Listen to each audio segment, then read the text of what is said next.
কেন আমি শব্দ বোমা মারি? কেন কেন কেন কেন? সেটা কিন্তু এরা এমনি বসন বলা যায় না। এরা কিন্তু মানুষের নিকৃষ্ট একটা প্রাণী। মারতে হয় কেন? 10,000 কিলোমিটার দূর থেকেও কেন মারতে হয়? মাননীয় স্পিকার, বাঙালি জাতি, মাননীয় স্পিকার সুরের একটা জাতি, উন্মাদের পয়দা, বেহায়ার বাচ্চা। এই আর মাননীয় স্পিকার অনেক কথা কম যা। বাঙালিদেরকে আমি ঘৃণা করি, ঘৃণা। বাঙালিরা কোনো মানুষ নয়, তারা অমানুষ, তারা মিথ্যুক, টোকাবাজ, প্রতারক, স্বার্থপর। এরা মাননীয় স্পিকার প্রত্যেকটা মানুষেরই। বাংলাদেশে ভালো আছে কারা?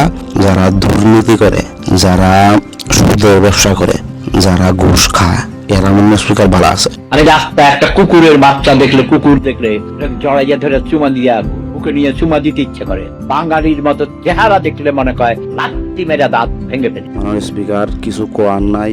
আমি মূর্খ একজন মানুষ, পেশায় একজন হকার, সবজি বিক্রি করি, জীবনের আশা প্রায় এখন আর ভাবি না জীবন চলিয়া।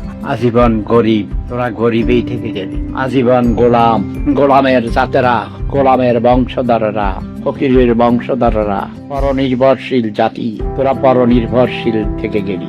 রোজ কিয়ামত পর্যন্ত তোরা পরনির্ভরশীল হয়ে থাকবি। কিন্তু আমার মাঝে মাঝে বাবাই এই বাঙালির এই উন্মাদনা গুলা, অসভ্যর সুদারা।